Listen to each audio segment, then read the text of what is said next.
Tim Hegg, in my opinion, also brings out the proper meaning of the phrase law of Christ in his commentary to the book of Galatians. Let's read this lengthy quote from Tim Hegg.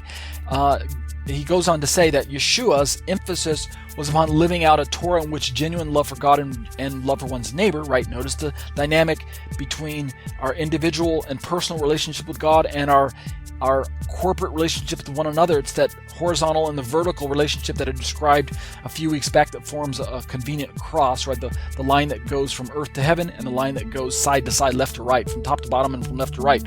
That's our responsibility as followers after God. Both of those relationships are important. Relationship with God and relationship with one another. And that's what Yeshua emphasized. This was the driving factor in halakhic decisions. And this accords with what Paul just said in Galatians chapter 6 about bearing one another's burdens, fulfilling the law of Christ. Galatians chapter 5 verse 14, fulfilling the law by loving one another, right? Loving your neighbor as yourself. So let's keep reading and finish this up tonight.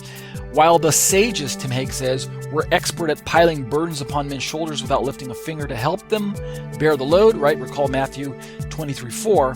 Yeshua sought to actually unwrap the Torah from the entanglements of men and to show that living a life of Torah by faith is not a burden but a delight.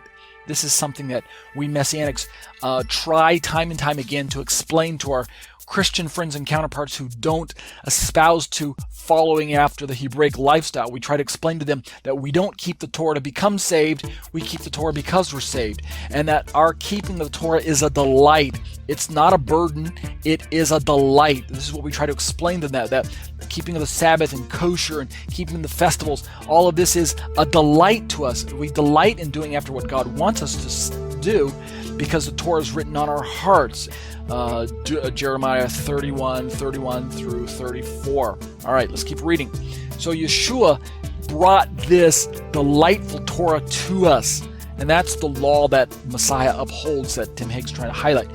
Hegg goes on to conclude, therefore, by bearing the burdens of one another, like Paul admonishes, the followers of Yeshua actually fulfill the Torah as it was intended to be fulfilled by living it out in the context of love for God. There's the first relationship, the personal one that I highlighted in our liturgy from the Hebrew tonight with the love the Lord thy God, the love the Lord your God, right? That's the first, love the Lord thy God, this context of love for God, and then love for one's neighbor, love the Lord your God as a community, the personal relationship and the corporate relationship, the personal pronoun, the singular and the plural. That's what I was highlighting with the Hebrew there. So this is the context of Yeshua's law, Yeshua's Torah, is love for God, love for one's neighbor. It's in this way, Tim Hegg says, the Torah as taught and modeled by Yeshua would actually be fulfilled. End quote. And I lifted that from Tim Hegg's study of Galatians,